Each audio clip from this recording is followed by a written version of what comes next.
inabot tayo ng malakas na ulan. So, tigil muna tayo dito pansamantala.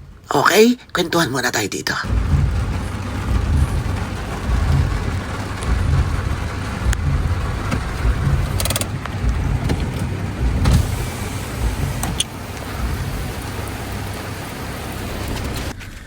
So kami nandito sa tabing dagat at tinitinan namin ang alon kasi si kapatid nga hindi makauwi, takot sa alon. So medyo kalma rito ang tubig, hindi kami makalabas eh. Bibidyo sana namin ni Chito. Hindi kami makalabas at naulan pa, wala kami dalang payong.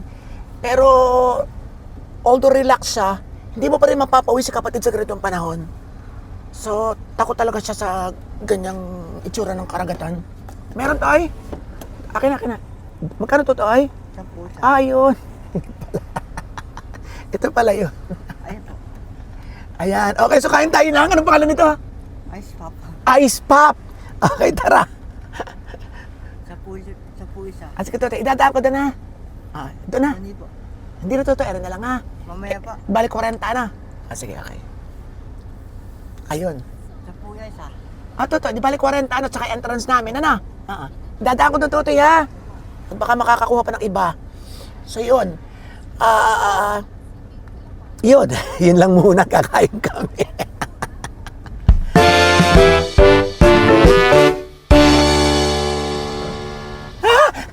Huwag po. Ano ganyan? Patingin. Kapit po. Okay. Kampit daw. Alam niyo yung kampit. Yung kutsilyo na maliit. Kutsilyo po mali. Para daw maputol. Kaya po. Okay. Paano puputulin na rin? Sa dulo po.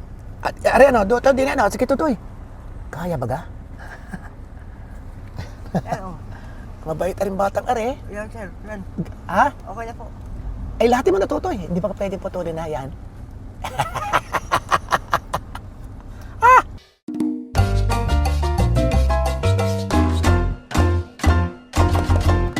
Salamat, tutoy, ha? Opo. Sarap din, no? Tutoy, are na. Ha? Natawag pa akong madam. Kaya, ang tawag sa kanya ay Madam. At tatay. Yun ang sukle. Ha? Salamat. Ang tawag sa kanya kanina, Madam. Akala ko ako na nakarinig. Kayo po, madam. Ano sabi sa iyo? Kayo po, madam. Okay na ako.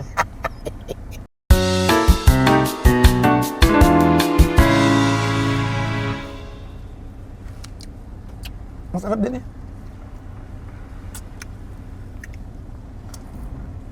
Palumitan ng pinano ng mga bata. Ano ka ba nang tigil talaga ulan? Siguro naman everywhere, sa buong Pilipinas. Ano? Talagang ganito ang panahon. Batangas. Ang tagal na 2 weeks. Maulan din po sa Batangas. Alin? Pinamalayan, maulan din. At wala pong biyahe papuntang Portugalera. Kala pa naman okay pa. So sana ay makauwi si kapatid at makapag-celebrate pa rin siya rito. Pero in case hindi siya makauwi, ay iintindihin natin ang kanyang fear. Lahat naman tayo may mga kanya-kanyang fear. Ang fear ko, ano pa? Heights. Meron pa ayoko na lang sabihin yung isa. At alam kong kayo meron din mga kanya-kanyang yun, takot. Diba? Pwede nyo i-comment kung okay sa inyo at babasahin natin.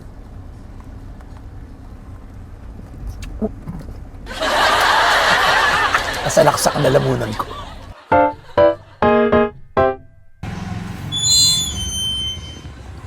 Wow! After 2 weeks ang walang tigil na ulan at baha, lumiwanag din. Ako, thank you, Lord. Masarap ang ulam natin ngayon. Ayan. Sardinas na ay! Na-absorb na yung sabaw. Ayan. Sardinas na merong miswa. Ayan. Okay. So, kain tayo. Magkakamay tayo syempre. Naghugas tayo ng kamay. Sarap nito. Ayan. Hindi tayo natuloy kahapon ng ating kwentuhan. At ang lakas ng ulan. Buti ngayon, it's a sunny day. Nakakatuwa, di ba? Ang sarap. Huwag na tayo magsalamin kahit tayo hagar na versosa.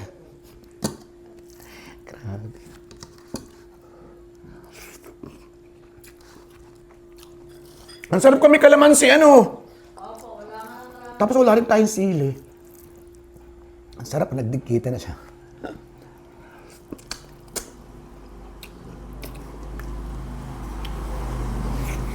Oy! Doon kayo, doon! Ayan o. Oy! Doon kayo, doon. Dini kayo, doon! Dini kayo, dini!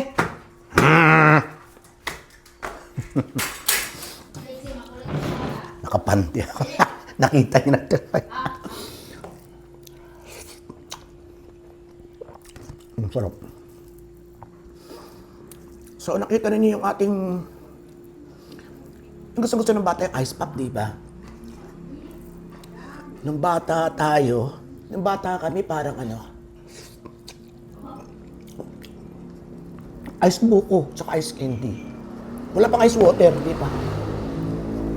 Meron na. Wala pa noon. Bata kasi ako, 1970s. Wala pa.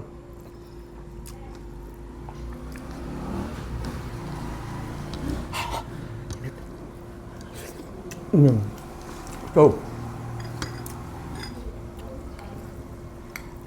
konting ano lang tayo, konting sardinas lang. More on this pa tayo.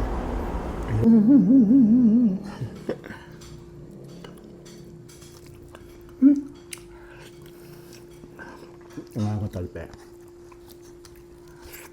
Ang sarap. Ang sarap. Tapos, total nandiyan na tayo sa usapang bata at pagkain bata. Pagkatapos ito, pag-usapan natin yung mga pagkain natin ng mga bata pa tayo. Whether mayaman ka, or mahirap ka, or mas average tayo. Okay? Middle class. Lower middle class. Ay, gusto ko rin malaman siyempre mga ulam-ulam nyo ng bata kayo. Dali, natalo si Joseph. Okay, naputol tayo or pinutol ko dahil tumawag po si Joseph, nag-aayan lumabas. Siyempre gusto rin natin lumabas.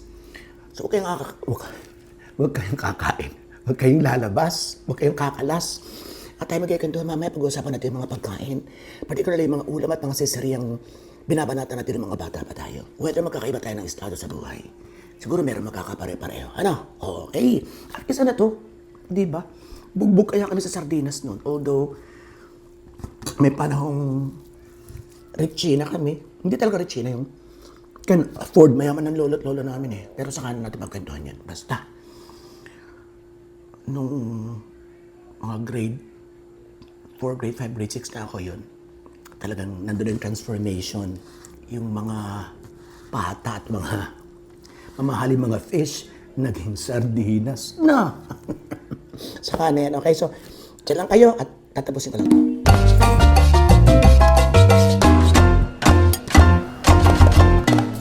Okay, so press ko na tayo. Ang ginamit natin camera itong sa TikTok para mas maliwanag. Pero tinanggal na natin ang filter para natural tayo. Any moment naman pwede kong tanggalin kung talagang gusto kong mas maging maganda tayo sa inyong paningin. Pero dito muna tayo sa normal. Yung talagang sa aktualan. Tanggalin natin kung kaya natin. Okay, kabit ulit natin. Okay. So, ituloy natin yung ating na-delay na pagkikantuhan. Maganda yung ganito eh. Alam kong dito rin tayo unang nagkagustuhan eh. Dito sa kwentuhan. Yung heart-to-heart talk. Yung labasan ng hinanakit, sama ng loob, mga kaligayahan, masasayang experiences, yun, etc. Diba? Okay. So, buksan na natin ating kwentuhan serye. Pag-usapan natin ngayon, kaiingay naman eh. Pag-usapan natin ngayon ang mga pagkain, sitsirya, ulam, yung mga foodang na nakaalaka natin nung tayo mga bata pa.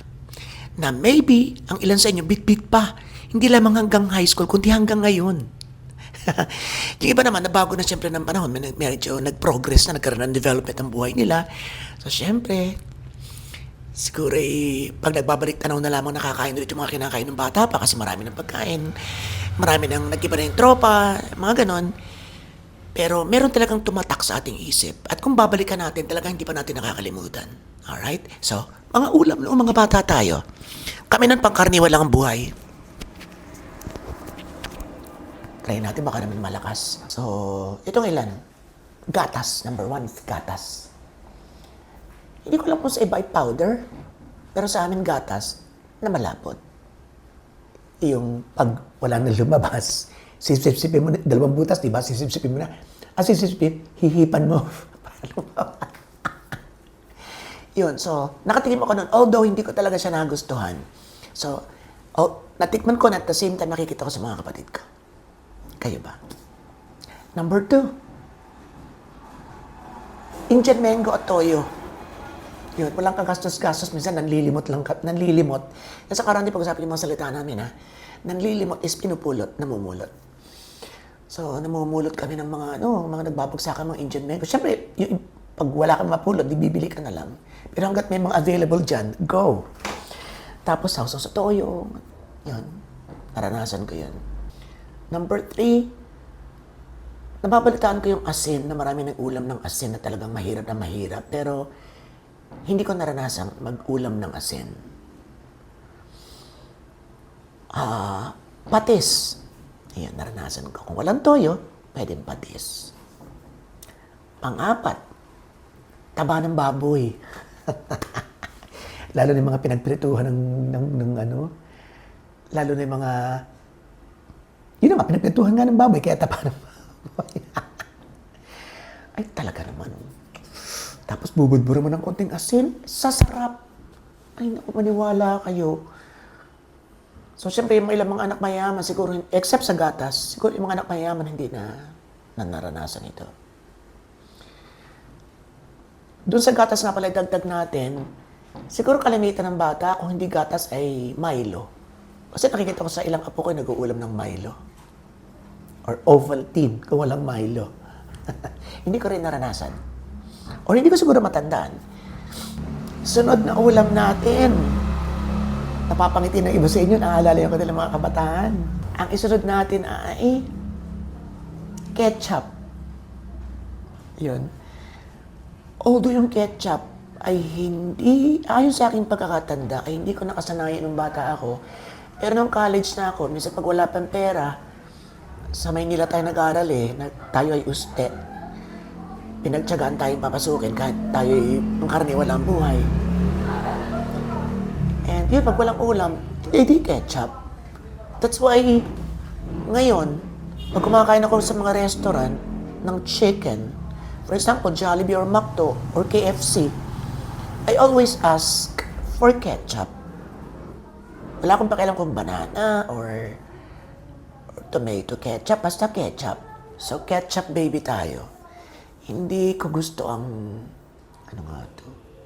Nakalimutan ko na naman, palibasa. Hindi ba ganun? Hindi ka interesado, hindi mo gusto, hindi bahagi ng araw-araw mo, hindi bahagi ng life mo talaga in general, hindi mo matandaan. So, sorry. Yung binibigay sa atin sa McDo at sa Jollibee na inuulam ng mga Pinoy, yan nga pala, isa pang ulam yan. Nakalimutan ko pa. Ano pa? Meron ba tayong nakalimutan pa? Yun. Tapos ay, pagdating sa tuyo, naman, sanay tayo sa tuyo. Nung bata kami, ang kilalang tuyo ay yung tuon-tuon. Siguro mga nasa 50s, pataas ang nakakatanda na lang ng tuon-tuon. Ito yung stick. Tapos, andito yung mga istang maliliit. Yun, tuon-tuon. Hindi ko alam kung anong tawag sa inyo.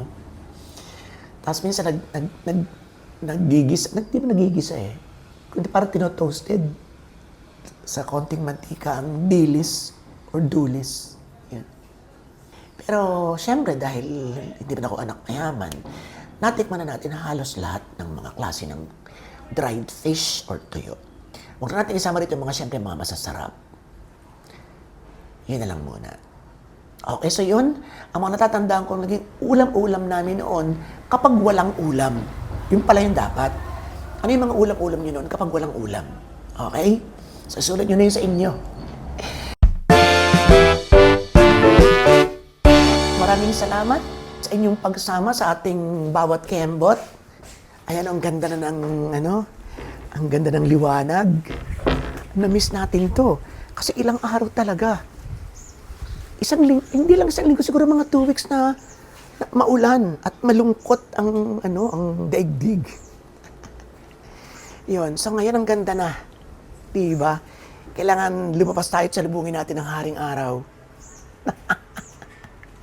Ayun. Maraming salamat sa inyong lahat. This is your friend Batos. Ang ganda ko sa at mabuhay lahat ng Pinoy sa masulok ng buwan. Kibotology pa more and more and more.